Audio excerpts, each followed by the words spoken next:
Welcome back to the SolarPunkPro podcast. I'm James Winston, and today I'm going to teach you how to read your energy bills like a forensic accountant looking for fraud, because that, my friends, is essentially what you need to do. One of the most common questions I get when people find out what I do is, "Hey James, how many solar panels do I need?" They might add in a little nugget about, the square footage and type of home they have. I've got an 1800 square foot colonial. I like to follow that up with a question of my own. And I ask them, well, what color is your home? And they typically respond with a color and a "why would that matter" inflection in their voice. And of course, it doesn't matter, but the information they've given me so far is about as valuable as knowing the color of their home. See, every home is unique, every user is different. Some people are frugal, and the rest think they are. And this is why I'm doing this podcast. For over a century, you have been able to just flip a switch without thinking about it. You put your utility bill on auto pay, and you don't think about electricity again. You may have called your parents or your grandparents when you bought your house and you said, "Hey, what is a normal electric bill?" And they could give you advice because the system hadn't changed in like 75 years. But that world, it is ending. Electricity rates, they're climbing. The grid is aging. Availability of electricity is becoming an issue. And solar, batteries, heat pumps, this whole electrify everything revolution has only been a serious industry for about 15 years. Your parents can't help you navigate this because they've never gone through it themselves. And your utility company, wow, they are in no hurry to make this stuff easy to understand. Confusion benefits them. So, my mission with this channel is simple: educate the masses, educate you, so you can make informed decisions about the biggest change to home energy in your lifetime. Today, I'm going to show you how to find every dollar you're spending on energy, convert it to a common unit so that you can actually compare options and then figure out where you are hemorrhaging money. Then, I'm going to show you free tools to understand if solar makes sense for your specific home. And at the end, I'm going to make you an offer that's probably going to sound a little crazy. How about you send me your energy bills and let's review them together, Dave Ramsey style, so everyone listening can learn from your situation.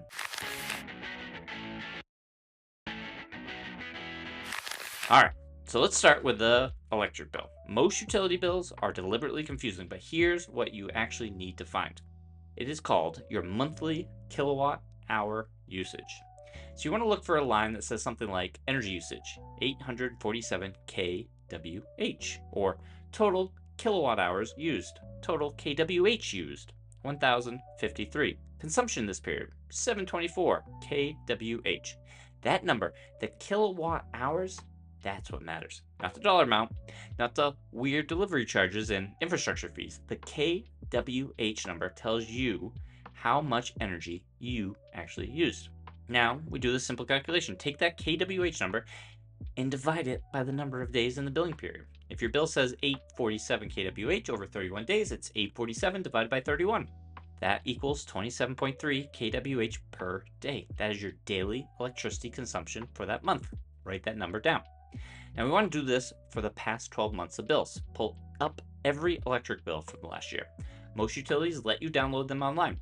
Look at the kWh usage for each month. You're looking for patterns. Summer peak, it's July and August, way higher. Well, that's probably air conditioning. Winter peak is your January, February, the highest. That's probably electric heat or some space heaters. You have steady year-round consumption. Well, if you're pretty much consistent all year, that means you're probably using gas or oil for your heating and cooling. So your electric bill isn't going to show you your real energy consumption. So here's a real example from an average house in New England. This is taking the statistics of New England homes and using averages. January, the average kilowatt hour usage is 1,200 kilowatt hours. Cold, but they're typically heated with oil. In April, it was 650 kilowatt hours. It's because we have mild weather in the spring. July, that number increases to 1,450 kilowatt hours because we're using air conditioning. October, 720 kilowatt hours. Again, we're back to a mild temperature outside. On average, in New England, the average home uses 900 kilowatt hours per month, or 30 kilowatt hours per day. But here's what that bill is hiding. This average house in the Northeast, it's also burning 800 gallons of oil. They're also going to be spending about $200 a month on gasoline in their vehicle. That's not on the electric bill, but it's still energy spending. So when you look at your electric usage, you need to figure out which of the big four are showing up on that electric bill versus showing up somewhere else. Heating and cooling, conditioning your home is by far our biggest energy usage. Electric, gas furnace, got an oil boiler, heat pump. Which is it? Water heating, electric tank, gas, propane, heat pump water tank. Transportation, got a gasoline car or an EV. How many miles do you drive annually? Cooking, are you using an electric stovetop or a gas range? Maybe propane. If you don't know how your home provides you any of these four, great. You are in the right spot. Subscribe to my channel and let's connect. Because if any of these four are using fossil fuels, your electric bill is hiding your total energy consumption. And here's what utilities love: that you only look at your electric bill, because if you saw your total energy spending, electric plus heating fuel plus transportation fuel, you'd realize electrifying everything and powering it with renewables would save you thousands of dollars per year. And understanding this is step one, and this is why I want to review your bills with you, because every house is different, but the patterns are very similar. So segment number 2, find all your energy bills. All right, now let's hunt down every dollar you're spending on energy, because this is where most people completely miss how much they're actually spending. The electric bill, we've already found this. Natural gas bill, if you have gas heat, a gas water tank, or a gas stove, you're going to be looking for therms or CCF, which is 100 cubic feet. One therm equals about 29 kilowatt hours of energy equivalent. Heating oil, common in the Northeast for home heating. If you're filling a 275-gallon tank, well, these deliveries can be sporadic. Maybe you're organized, you know how many gallons you use each year, but if not, a call to the oil delivery company should net you the total. I'd request looking from 2 Junes ago to the last June, giving you a solid 12 months of heating oil usage.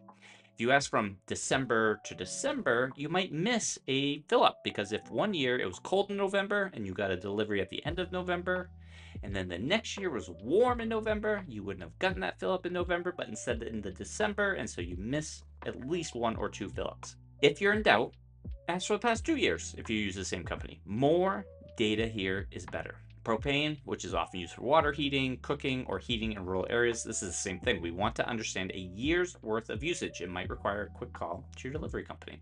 Gasoline, your car is an energy consumer that you typically don't count. Do you know how many miles you drive in a year? If you register your car, as you probably should, you typically have to share how many miles you drove in that last year with a DMV. So you have that number. And then the next time you fill up, reset that trip odometer. When you go to get gas next time, how many gallons did you use and how many miles did you drive between fill-ups? Divide those two, and that is your miles per gallon. 25 miles per gallon, and you drive 15,000 miles. That's 15,000 divided by 25. You used 600 gallons of gas. Now we add it all up. You got your 900 kilowatt hours per month, or $150 to $200. You get your gas bill equivalent. You multiply your therms by 29 to get the kWh equivalent. Heating oil, you multiply your gallons by 40 to get the kWh equivalent. And then propane, you would multiply your gallons of propane by 28 to get the kWh equivalent. Gasoline, we're going to take the number of gallons of gasoline we used and we multiply it by 33.7 to get the kilowatt hour equivalent. So your total energy consumption in kWh is, and this is where the average home in New England finds out that when they looked at their electric bill, they thought they were spending $150 to $200 a month on energy. What they find out is that they're actually spending $636 per month. That's the number that matters. Now, there might be some special situations that spike your usage. Do you have a swimming pool that pump running 8 to 12 hours per day in the summer? A hot tub, yeah, that's running 24/7 to maintain temperature and pump water around. Your home office, do you have a data server? Maybe you're running Bitcoin mining. Are you running some sort of server or serious computing equipment? Are your kids? Indoor growing, you got high intensity grow lights for your, tomatoes. Home business, maybe you got a workshop, you're doing some welding, you've got a kiln, woodworking, that kind of thing. This is why it's important to actually look at your bills. I want to see them because every home is unique. When we review them together, others listening can learn from your situation, and maybe you got an unusual setup. Maybe you're in a unique climate. Maybe you've already electrified some things and you want to know what to do next. Maybe you got 10 kids running around the house, or maybe a single teenager. Your situation helps educate everyone else. Now, let's go look at your electric panel. This is where you're going to find the expensive stuff. Open up that electric panel, safe to do so, just open that cover. It's usually in your basement, it might be in your garage, or in a utility closet. Inside, you're going to see a bunch of circuit breakers. And here's what you're looking for: double pole breakers. These are wide breakers that take up 2 slots. These are 240 volt circuits for high power devices. You want to find the high amperage breakers next. Look at the numbers on each breaker. Most are going to say 15 or 20, but some are bigger. And here's what they tell you. Maybe you've got one that says 30 and it's a double breaker and it's labeled Ranger stove. Well, there we go. We know we have an electric range and oven. If you see this, you are cooking with electricity. 30 to 60 amp double breaker labeled water heater. Well, now we know you got an electric water heater. 40 to 60 amp double breaker labeled AC or air handler. There's your central air conditioning. This is your summer electricity enemy. Running this thing for 8 hours a day could be increasing your usage by 400 to 600 kilowatt hours per month by itself. 20 to 30 amp double breaker labeled dryer. This is your electric dryer. Each load that you dry is going to use about 3 to 4 kilowatt hours. Are you doing a load a day, a load a week, a couple loads a month? 40 to 50 amp breaker labeled EV charger. All right. We're using an electric vehicle and we're charging it at our home. 50 to 100 amp breaker labeled sub panel or workshop. Now we've got something serious going on. This could be adding hundreds of kilowatt hours per month. So we want to go and trace that and figure out where that guy is. No double breakers for major appliances. Well, now we know that your heat is gas, oil, or propane. Your water heater is gas or propane. Your dryer is gas. Your cooking is gas. All of that is energy spending not showing up on that electric bill. And here's why this matters. If all your double breakers are for electric appliances, your electric bills tell you the full story. Solar sizing to your electric usage will cover everything. But if you only have a couple double breakers and most of your home runs on gas or oil, your electric bill is hiding your total energy consumption. And so when we review your bills together, I want to know what's inside your panel, because that's what tells us you need to electrify first, or if you're ready for solar now. All right. Now that you've calculated your total energy consumption, let's see how you compare. National averages. So for electricity only, the average US household is using 877 kilowatt hours per month, or 29 kilowatt hours per day. Hot climates with AC might be pushing closer to 1200 kilowatt hours per month. Cold climates with electric heat might be pushing closer to 1500 kilowatt hours per month. Mild climates might be lower in the 600 to 800 kilowatt hours per month. Where do you compare compared to your climate? Total energy, including heating fuel and transportation, well, the average US household is using somewhere between the equivalent of 5,000 and 7,000 kilowatt hours equivalent per month. The average US household is spending somewhere between $400 and $800 per month on average for energy. So if you're way above average, we want to find out why. Are you 2,000 kilowatt hours per month electric only? You may have electric heat, central AC, maybe a pool and hot tub, a large house, poor insulation. Maybe you got a home business that uses a lot of electricity, 10,000 kilowatt hours or more. Maybe you got multiple vehicles, a large house with oil and electric heat, pool, hot tub, special equipment. Yeah, it's time to do a serious audit. And what this means for electrification: if you're currently using 900 kilowatt hours of electricity, but also burning 600 gallons of heating oil per year, electrifying will roughly double your electricity usage. If your current electric is 900 kilowatt hours per month and you replace oil heat with a heat pump, you can now add 800 kilowatt hours per month in winter. Replace gas water heater, you're going to add about 300 kilowatt hours per month. Now your new electric usage is 2,000 kilowatt hours per month. But here's the beautiful math. Your old monthly costs were $150 for electricity, $250 for oil, plus $150 for gas, $550 per month. New costs after electrification and solar, $50 to $150 total, depending on your system size. You're using more electricity, but you're spending less on total energy.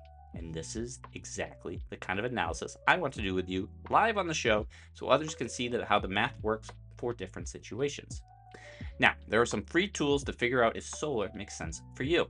Now that you understand your energy consumption and where you fall on the spectrum, and we've decided that we've done everything we can to reduce our total energy needs, Let's figure out if your roof can actually generate what you need. Free tool number 1, Google Project Rooftop. Go to google.com, get sunroof, and type in your address. Google uses satellite imagery to map your roof in 3D, calculate sunlight hours for each section, and show you which parts are good for solar. Then you could estimate potential energy generation and give an approximate system size and cost. Free tool number 2, PV Watts Calculator. This is from nrel.gov, PV Watts. This is what professionals like me use. This is built by National Renewable Energy Laboratory.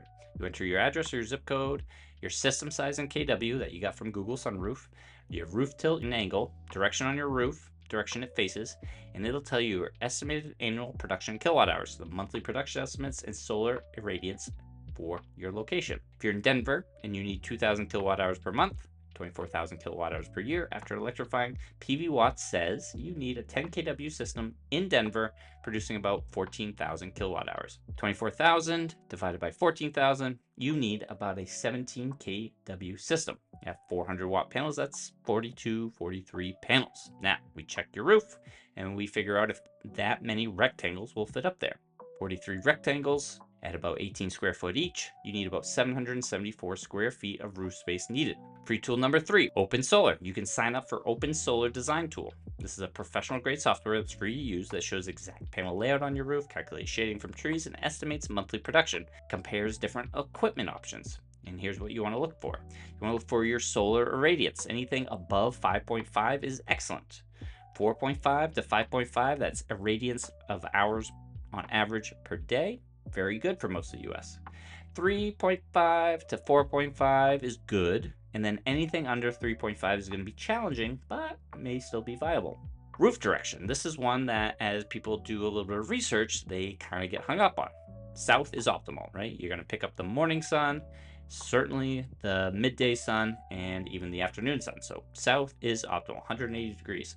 You can be 16 degrees either side of 180, and it has absolutely no difference in your production. Southwest, southeast, still very good. East-west is going to be decent, especially if both roof planes can handle solar panels. You can actually double how many solar panels you get on there. North roofs, typically, we're going to say skip it. If you have a shallow roof pointing north, you might still get enough production to make it worth it. So these tools that are free and available typically get you within about 10 to 15% accuracy. But the real value comes when we review your specific situation together. And then I can actually explain what the numbers actually mean for your home. All right, so here's what I want you to do after this episode. Step 1, pull every energy bill from the last 12 months. Electric, gas, heating, oil, propane, gasoline, add them all up. Convert them to kWh equivalent using the conversions I gave you. Calculate your total energy spending. Next, go look at your electric panel. What's using double breakers? What's got high amperage circuits? What are those powering? Take a picture of your panel with the labels visible. Then run your address through Google Project Sunroof and PV Watts. Screenshot the results. Now here's where it gets interesting and where my real mission with this channel comes in. I want to review your energy bills with you, live, Dave Ramsey style. Even though, if I'm being honest, I'm more of a Caleb Hammer guy. Caleb Hammer? Yeah, by far my favorite online financial guru. Your 12 months of energy bills, block out your account numbers, photos of your electric panel, your PV Watts or Google Sunroof results, a brief description of your situation. Email it to me or DM on Instagram at SolarPunkPro. Here's why I'm doing this. Solar and electrification are about 15 years old as a serious industry. This is the first time in over a century that your home energy is fundamentally changing. Your parents can't help you navigate this because they never had to. And utilities are not exactly rushing to educate you about how to spend less money with them. So I'm going to do it for free. I'll spend about 20 minutes with you, reviewing your bills, explaining what I see, answering your questions, and giving you honest advice about whether solar makes sense, whether you should electrify everything, whether or not energy efficiency, maybe you have some energy efficiency programs through your utility or through your state or your county. Then I'll publish it as an episode so everyone else can learn from your situation. Every home is unique. Different climate, different appliances, different energy sources, different roof orientations. The patterns repeat. When we review 10 or 20 different households, everyone listening starts to understand how to analyze their own situation. Just like a financial audit that Dave Ramsey does, right? Everybody's situation's different, but the same concepts keep coming up and people get to learn how to, be self-sufficient financially. And look, if after learning all this, you find it fascinating, you start thinking, I could do this as a career. I want to learn more about this. That is exactly why we've also created the SolarPunkPro Masterclass, the next step. because this industry is only 15 years old and it's growing explosively. We're rebuilding how we're going to power the entire world. We're disrupting a 150-year-old industry, and we need people who understand this stuff, who can explain it clearly to customers, who can help people make good decisions instead of getting ripped off. The masterclass, it teaches you everything from electricity basics to building science, energy efficiency, solar design, heat pumps, batteries, project development, net metering, how to land jobs in the industry. It's for people who want to pivot their career into something that actually matters. But first, let's just get you educated about your own energy consumption. So send me those bills. Let's figure out the situation together. Let's help everyone learn from your example. Because here's what I know. An educated customer makes better decisions. An educated customer doesn't get ripped off. And an educated customer might realize this industry needs people like them to help others navigate this transition. I'm James Manzer. This has been the SolarPunkPro podcast. Now, go detective your energy bills and let's review them together. We're here for a good time, not a long time. Might as well spend that time learning something that'll save you thousands of dollars and maybe even change your career. Find me on Instagram, SolarPunkPro, or check the show notes for my email. I read every message and I genuinely want to see your energy bills. The weirder and the more complicated, the better. So let's build an energy educated community together.